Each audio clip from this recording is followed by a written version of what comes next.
The most dangerous weapon in the 21st century is not a gun. The most dangerous weapon is not a nuclear code. The most dangerous weapon is the sound of authority. The scene opens in the financial district at 03:14 a.m. Rain batters the tempered glass windows of the 45th floor. The high-rise office is empty, save for one man. The senior director of finance sits alone at a mahogany desk. The senior director is exhausted. The blue light from 4 monitors reflects on the senior director's tired face. The silence is absolute until the silence is broken. Ring! The secure landline phone screams into the darkness. The red light on the console blinks.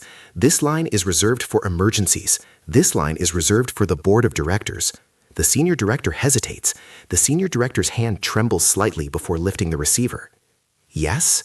The senior director asks into the void. Listen to me carefully, a voice replies from the other end. The senior director freezes. The senior director knows this voice. It is the deep, gravelly baritone of the chief executive officer, the CEO. The cadence is perfect. The slight pause before emphasizing the verbs is perfect. The familiar tone of impatient command is unmistakable. We are closing the acquisition in Dubai, the voice of the CEO states with urgency. The lawyers need the liquidity now. I need you to authorize a wire transfer of $35 million to the holding account. Immediately. $35 million. The amount triggers an internal alarm in the senior director's mind. The protocol requires 2 signatures. The protocol requires a verbal confirmation code. But the voice of the CEO sounds stressed. The voice sounds angry. The voice sounds like a man standing on the edge of $1 billion cliff.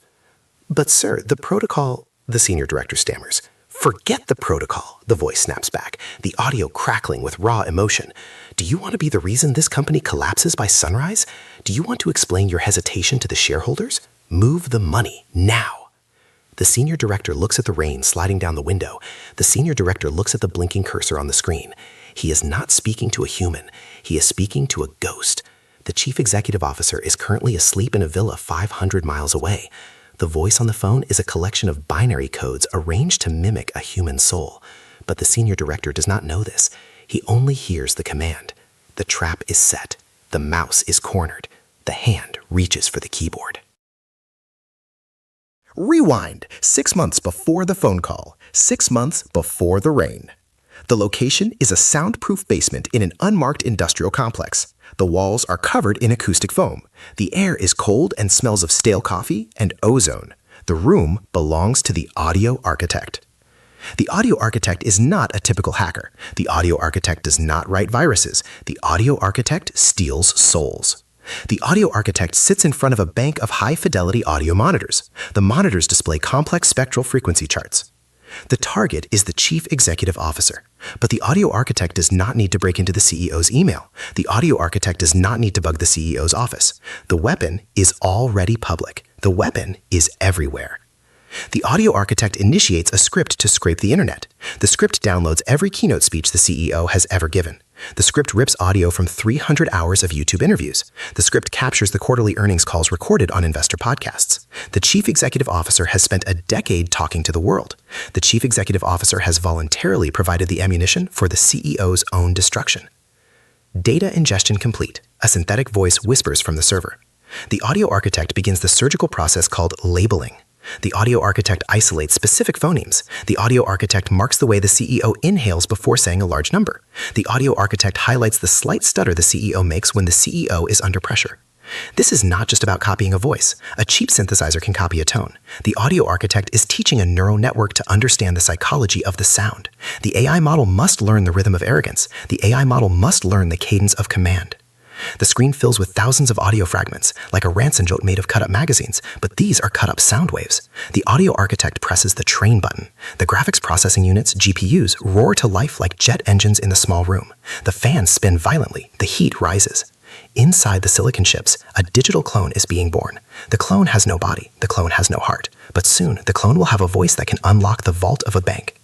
The audio architect leans back in the chair and waits in the darkness. The weapon is ready, but the weapon needs a trigger mechanism. The audio architect opens the interface of the voice engine. This is not a standard text-to-speech program used for navigation or audiobooks.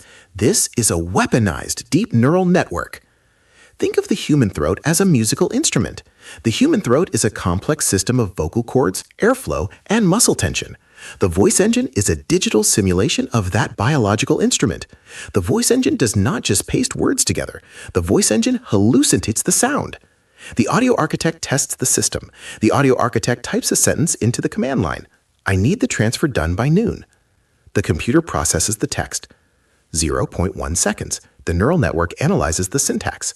0.2 seconds. The neural network predicts the emotional weight of the word need. 0.3 seconds. The speakers emit the sound. I need the transfer done by noon. The sound is frighteningly accurate. The sound carries the specific gravelly texture of the CEO's smoker cough. But there is a problem. The sound is too perfect. The sound is too clean. The sound lacks the chaotic imperfections of reality. The sound falls into the uncanny valley, the zone where a robot looks almost human but causes revulsion. The audio architect adjusts the parameters. The audio architect introduces noise injection. The audio architect adds synthetic breath intakes. The audio architect adds the subtle and ah that humans make while thinking. The audio architect adds the background hum of a high-end office air conditioner. The audio architect types the sentence again. I need the transfer done by noon. Now the illusion is complete. The digital puppet has cut its strings. The voice engine is no longer reading text. The voice engine is acting. The audio architect has created a mask made of sound waves, a mask that fits so perfectly it can fool even the closest associates. The trap is set to real time. The audio architect connects a microphone and a text stream converter. Whatever the audio architect types, the CEO will say. Whatever the audio architect thinks, the CEO will command. The distance between a lie and the truth is now measured in milliseconds. Return to the 45th floor, 03:15 a.m. The rain is heavier now. The silence in the office is deafening. The senior director holds the receiver tight against a sweating ear.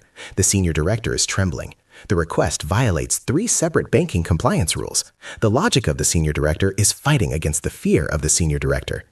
Sir, I understand the urgency, the senior director says, the voice shaking.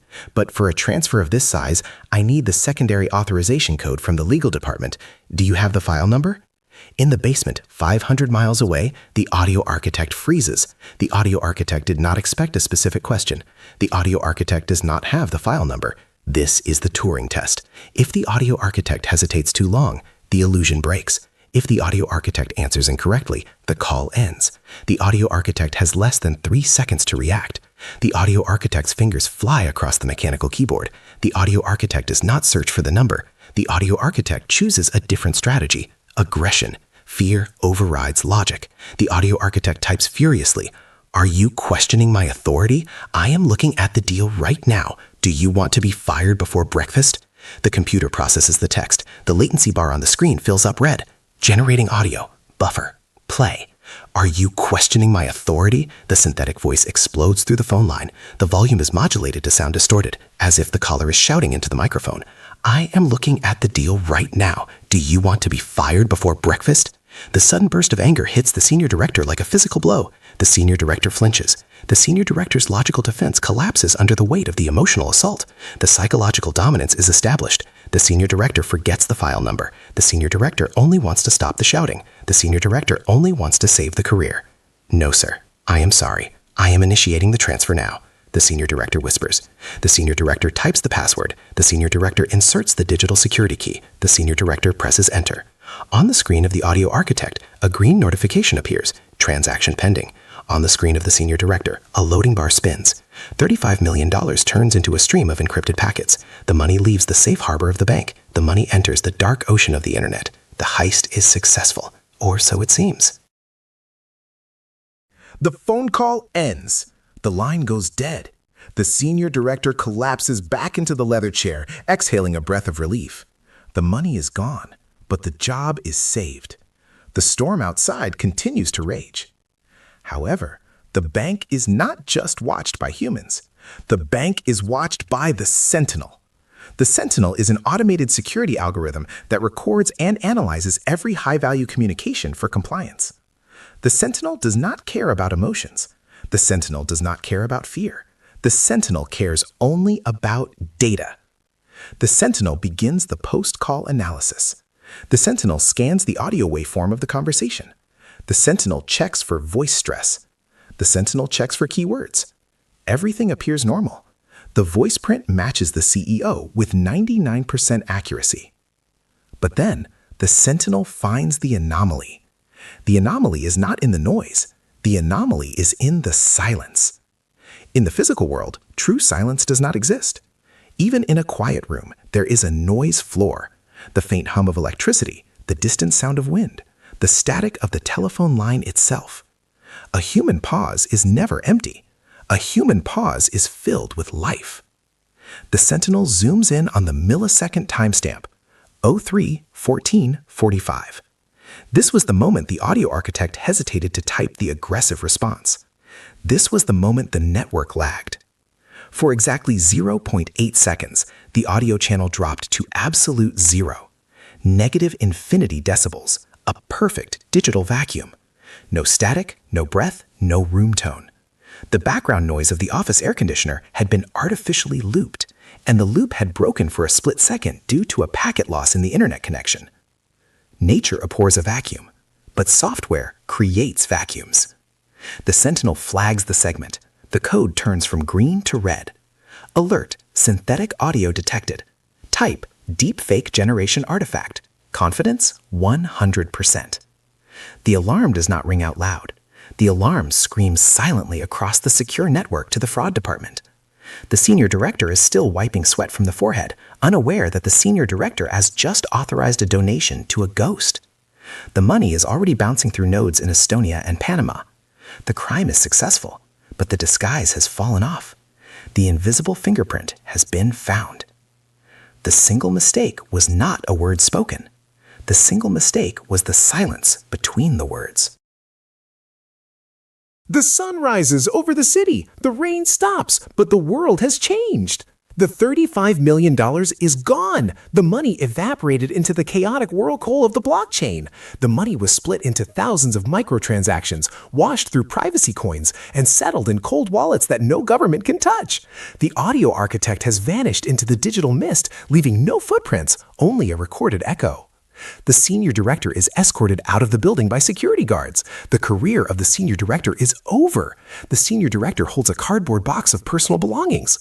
The senior director is the victim, yet the senior director is also the accomplice. The senior director trusted the senses, and the senses lied. The real chief executive officer holds a press conference.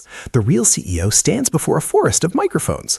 The real CEO denies making the call. The real CEO plays the original audio to prove the fraud. But looking at the faces of the journalists, a terrifying realization emerges. The public does not know what to believe anymore. If a fake voice sounds real, then a real voice can be called fake. The concept of objective truth has been assassinated. The era of the liar's dividend has begun. Every scandal, every leaked recording, every incriminating evidence can now be dismissed with two words: it's fake. Security protocols change overnight. Passwords are dead. Biometrics are compromised. The human voice, once the unique signature of the soul, is now just a vulnerability. A phone call from a loved one crying for help might be a script running on a server in a basement. The screen fades to black, leaving only a single question glowing in the darkness. When the phone rings tonight, are you sure you know who is speaking?